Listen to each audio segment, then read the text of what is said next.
Hello दोस्तों, मैं हूँ हिमानी फ्रॉम ये विद्यार्थी .in और अपने आज के इस सेशन में हम पढ़ेंगे कक्षा 6 विज्ञान का एक नया पाठ, आपकी पाठ्य पुस्तक का चौथा पाठ, जिसका शीर्षक है वस्तुओं के समूह बनाना। तो इस पाठ में हम वस्तुओं के समूहीकरण के बारे में जानेंगे कि क्या आवश्यकता है हमें वस्तुओं के समूह बनाने की। और सबसे पहले हम जानेंगे पदार्थ और वस्तु के बारे में। तो क्या होता है पदार्थ और क्या होती है वस्तुएं, आइए जानते हैं।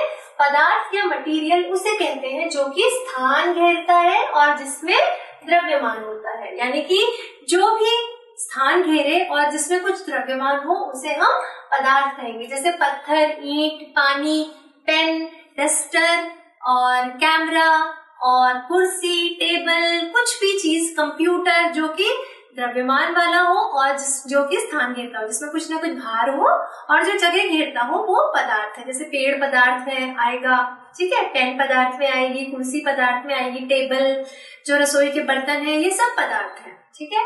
अब वस्तु क्या होती है? विभिन्न प्रकार के पदार्थों के द्वारा विभिन्न प्रकार की वस्तुओं का निर्माण किया जाता है। अलग अलग प्रकार के पदार्थ से हम अलग अलग तरह की वस्तु बनाते हैं। जैसे ग्लास से हम क्या बनाते हैं? पानी पीने का ग्लास भी बना सकते हैं और चश्मा भी बना सकते हैं। तो जैसी हमें जरूरत होती है उसके आधार पे हम क्या करते हैं? पदार्थ का चयन करते हैं और वस्तु का निर्माण करते हैं।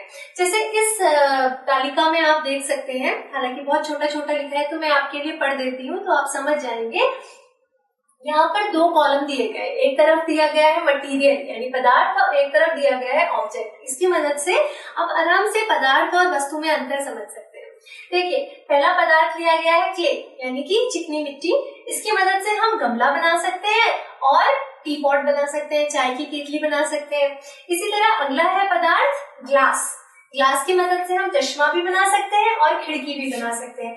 तो चश्मा और खिड़की दोनों क्या है? वस्तु है और इनको किस पदार्थ से बनाया गया है? ग्लास से, यानी कि कांच से, ठीक है। तो कांच जो होगा वो पदार्थ हो जाएगा और चश्मा और खिड़की ये दोनों क्या हो जाएंगी? इससे बनने वाली वस्तु है। इसी तरह से मेटल से साइकिल भी बना सकते हैं और नल भी बना सकते हैं। किसी भी मेटल का इस्तेमाल कर सकते हैं, लोहे का इस्तेमाल कर सकते हैं, तो लोहे से हम साइकिल भी बना सकते हैं और नल भी बना सकते हैं। तो लोहा जो है वो क्या हो जाएगा? पदार्थ, और साइकिल और जो नल है वो क्या हो जाएंगी? वस्तु है। फिर इसी तरह से प्लास्टिक से हम बूट्स बना सकते हैं और डब्बा बना सकते हैं। रबर से हम गद्दा बना सकते हैं, जूते बना सकते हैं। लकड़ी से हम टेबल भी बना सकते हैं और पेंसिल भी बना सकते हैं। तो विभिन्न पदार्थों के द्वारा वस्तुओं का निर्माण किया जाता है और पदार्थ वो है जो स्थान घेरता है और जिसमें कुछ न कुछ द्रव्यमान होता है। तो आई होप आप पदार्थ और वस्तु के बीच का अंतर अच्छे से समझ गए होंगे। तो चलिए अब हम आगे बढ़ते हैं। हमारे चारों ओर की वस्तुएं बहुत सारे पदार्थों से बनी है। जैसे जो भी चीजें हम अपने चारों तरफ देखते हैं वो अलग अलग पदार्थों की तो बनी है। जैसे पेड़ है, फिर कुर्सी है, मेज है, इसके अलावा अलमारी है, हमारी किताबें हैं, ये सब अलग अलग पदार्थों की बनी हुई है।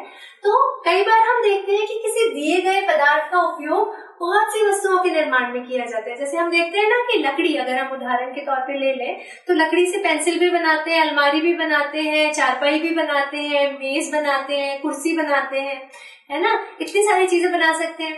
तो लकड़ी तो एक पदार्थ है लेकिन इससे बनने वाली वस्तुएं बहुत सारी हैं। या कई बार ऐसा भी होता है कि किसी वस्तु को केवल एक ही पदार्थ से भी बनाना संभव हो सकता है। मतलब ऐसा भी हो सकता है कि हम किसी एक वस्तु को एक ही पदार्थ से बनाएं, और या फिर ऐसा भी हो सकता है कि बहुत सारे पदार्थों को मिलाकर किसी एक वस्तु का निर्माण किया जाए, ठीक है। तो दोनों चीजें संभव है। एक पदार्थ के द्वारा बहुत सारी वस्तुओं का निर्माण किया जा सकता है, या किसी एक पदार्थ से किसी एक खास वस्तु का निर्माण किया जा सकता है, या फिर बहुत सारे पदार्थों को मिलाकर हम किसी एक वस्तु का निर्माण कर सकते हैं। तो कुछ भी हो सकता है यहाँ पर। तो पदार्थों को उनके गुणों में समानताओं और विभिन्नताओं के आधार पे अलग अलग समूहों में बांटा गया है और इस घटना को ही हम समूहीकरण कहते हैं। जैसे लकड़ी है, उसके गुण अलग हैं, ठीक है। लोहा है, उसके गुण अलग हैं, ठीक है। प्लास्टिक है, उसके गुण अलग हैं। कांच है, उसके गुण अलग हैं। तो इन पदार्थों के गुण आपस में एक दूसरे से अलग अलग हैं, इसीलिए इन्हें हमने अलग अलग समूहों में बांट रखा है। इसलिए इनसे बनने वाली वस्तुओं को भी हम अलग अलग समूहों में बांट सकते हैं। किस आधार पे? उनके गुणों में विभिन्नता और समानता के आधार पे, ठीक है ना। अब जैसे लकड़ी और प्लास्टिक का अगर हम उदाहरण लें तो दोनों में अगर समानता के आधार पे हम देखें तो लकड़ी और प्लास्टिक दोनों ही विद्युत के क्या होते हैं? कुचालक होते हैं। यानी कि अगर उनसे हम विद्युत पास कराएं, बिजली पास कराएं तो क्या होगा? बिजली आगे नहीं बढ़ेगी, वो बिजली को आगे नहीं बढ़ने देंगे, ऊष्मा को आगे नहीं बढ़ने देंगे, है ना। तो ये क्या है? उन दोनों के गुणों में समानता है, दोनों में एक सा गुण है। तो जहां पर हमें कभी ऐसी चीजों को बनाना होगा कि जहां पर ऊष्मा के कुचालक किसी चीज की जरूरत है, जिनसे ऊष्मा आगे नहीं जा सकती, तो वहां पर हम जिन चीजों का निर्माण करेंगे उनको बनाने के लिए या तो हम प्लास्टिक का उपयोग कर सकते हैं और या फिर हम लकड़ी का इस्तेमाल कर सकते हैं, ठीक है। अब लेकिन अगर हम दूसरे तरीके से देखें, प्लास्टिक और लकड़ी में क्या विभिन्नता है, उस आधार पे हम अलग अलग चीजों का निर्माण कर सकते हैं, ठीक है ना। तो पदार्थों में पाए जाने वाले गुणों में समानता और उनकी विभिन्नता के आधार पे ही पदार्थों का समूहीकरण किया जा सकता है, ठीक है। अब देखिए आगे बढ़ते हैं। अब देखिए यहाँ पर हमने दिखाने की कोशिश करी है आपको कि समूहीकरण क्यों किया जाता है। मेनली पहले हम एक जनरल व्यू देखेंगे और फिर हम अपने पार्ट के स्पेसिफिक व्यू पर आएंगे, ठीक है। तो जनरली या साधारण तौर पे हम समूहीकरण क्यों करते हैं? चीजों को व्यवस्थित करने के लिए। मान लीजिए कि आपकी अलमारी में बहुत तरह के कपड़े हैं, गर्मी के भी कपड़े हैं, जाड़ों के भी कपड़े हैं और बरसात के भी कपड़े हैं, ठीक है। बरसात में प्रयोग होने वाली चीजें हैं, गर्मी की चीजें हैं, सर्दी की चीजें सब है। तो अगर आप उन्हें ऐसे ही अलमारी में भर दोगे और अलमारी बंद कर दोगे तो बरसात के मौसम में अगर आपको छाता चाहिए तो वो आपको नहीं मिल पाएगा, आपको बहुत समय लग जाएगा ढूंढने में, है ना। तो इसीलिए हम क्या करते हैं कि अपने अलमारी को ठीक से व्यवस्थित करके रखते हैं। गर्मी के सारे कपड़े एक साथ, गर्मी में प्रयोग होने वाली चीजों को एक साथ रखते हैं, जाड़ों में प्रयोग होने वाली चीजों को एक साथ रखते हैं, फिर बरसात में प्रयोग होने वाली चीजों को एक साथ रखते हैं। ऐसा हम क्यों करते हैं? ताकि हमें पता होता है कि हमने यहाँ पर गर्मी की चीजें रखी है, तो अगर हमें कुछ चाहिए, मान लीजिए चप्पल की आवश्यकता है, तो वहीं पर से निकालेंगे, है ना। वरना हम अलमारी में ढूंढते रहेंगे और बहुत समय खराब हो जाएगा। तो समूहीकरण सबसे पहले तो हम चीजों को व्यवस्थित करने के लिए करते हैं। इसके अलावा कई बार किसी खास गुण के आधार पे चीजों को बांटने के लिए भी समूहीकरण किया जाता है। जैसे यहाँ पर देखिए अलग अलग प्रकार के बटन है, कुछ छोटे हैं, कुछ बड़े हैं, लेकिन उनको उनके रंगों के आधार पे अलग अलग किया गया है। लाल बटन सारे एक साथ है, सफेद सारे एक साथ है, नीले सारे एक साथ है, ठीक है। फिर इसी तरह से संख्याओं को बढ़ते हुए क्रम में और घटते हुए क्रम में यहाँ पर क्या किया गया है? व्यवस्थित किया गया है। इसी तरह से लेटर्स को, एबीसीडी को असेंडिंग और डिसेंडिंग ऑर्डर में व्यवस्थित किया गया है। इसी तरह से अलग अलग वस्तुओं को उनके उपयोग के आधार पे अलग अलग किया गया है। कांच की वस्तुएं अलग है, सिक्के अलग है, फिर छुरी और कांटा ये सब अलग है, प्लास्टिक के ब्लॉक्स अलग है, फिर थैले अलग है, फिर चौक अलग है। क्यों? क्योंकि इनकी आवश्यकता अलग अलग है। तो एक तो हमने चीजों को व्यवस्थित करने के लिए समूहीकरण किया, फिर जैसी हमें आवश्यकता है उसके आधार पे भी हम चीजों का समूहीकरण करते हैं। जैसे यहाँ पर देखिए बहुत सारे मटेरियल एक साथ है, बहुत सारे पदार्थ एक साथ है, लोहा भी है, प्लास्टिक भी है, सब एक साथ है, लेकिन इनकी जरूरत के आधार पे या इनके गुणों की समानता और विभिन्नता के आधार पे हमने इनको अलग अलग करा। मेटल को अलग किया, plastic, would, rock, magnet, transparent, hard, soft, bandy, इसके आधार पे मतलब जो मुड़ सकते हैं उन्हें अलग कर दिया, जो चुंबकीय है उन्हें अलग कर दिया, जिनमें से आर पार देख सकते हैं, जो पारदर्शी है उन्हें अलग कर दिया, ठीक है। तो इस तरह यहाँ पर हम क्या देखते हैं कि गुणों के आधार पे, उनके गुणों में पाई जाने वाली खास विशेषताओं के आधार पे हमने पदार्थों को अलग अलग कर दिया। फिर सेम यहाँ पर भी यही है कि जो चीजें मेटल की बनी है उन्हें मेटल के साथ रखा। जो ग्लास है, जैसे ग्लास है कांच का बना है ना, तो ग्लास के कंटेनर में जहां पर हम कांच की चीजें रखेंगे। फिर ये बोतल प्लास्टिक की बनी है तो इसे प्लास्टिक में रखा। फिर ये कपड़ा है तो इसे फैब्रिक में रखा। फिर ये कंक्रीट है तो कंक्रीट में रखा, लकड़ी में रखा, सिरेमिक में रखा, रबर में रखा, टायर रबर का बना है तो इसको रबर में रखा, ठीक है। तो यानी कि हम देखते हैं कि विभिन्न प्रकार के पदार्थों के गुण भिन्न भिन्न होते हैं। हर प्रकार का जो पदार्थ है उसका गुण एक दूसरे से अलग होता है।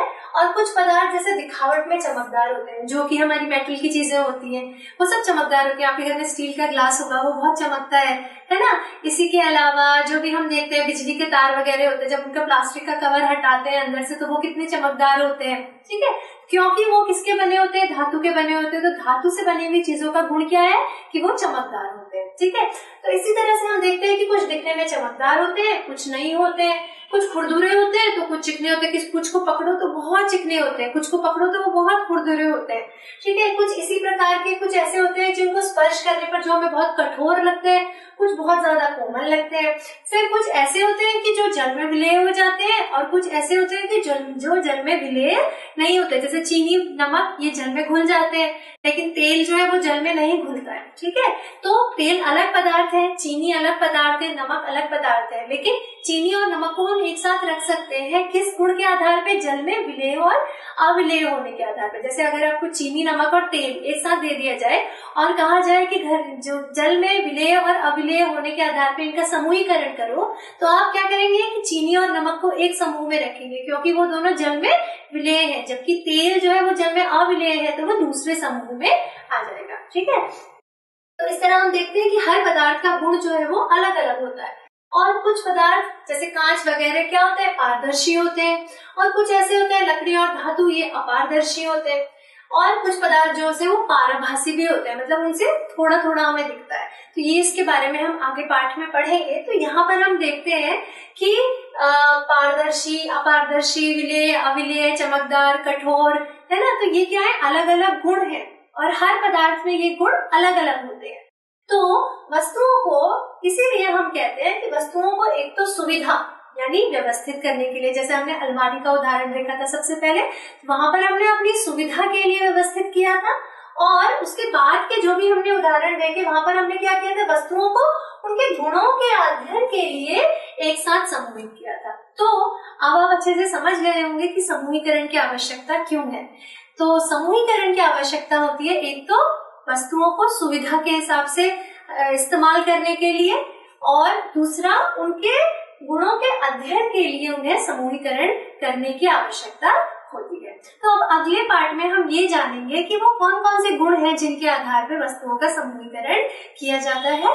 तो इस बारे में हम अपने अगले पार्ट में जानेंगे। तो thanks for watching this video and please do subscribe to our channel, और ऐसे बहुत सारे वीडियोस के लिए हमारे साथ जुड़िए। Thank you so much, bye.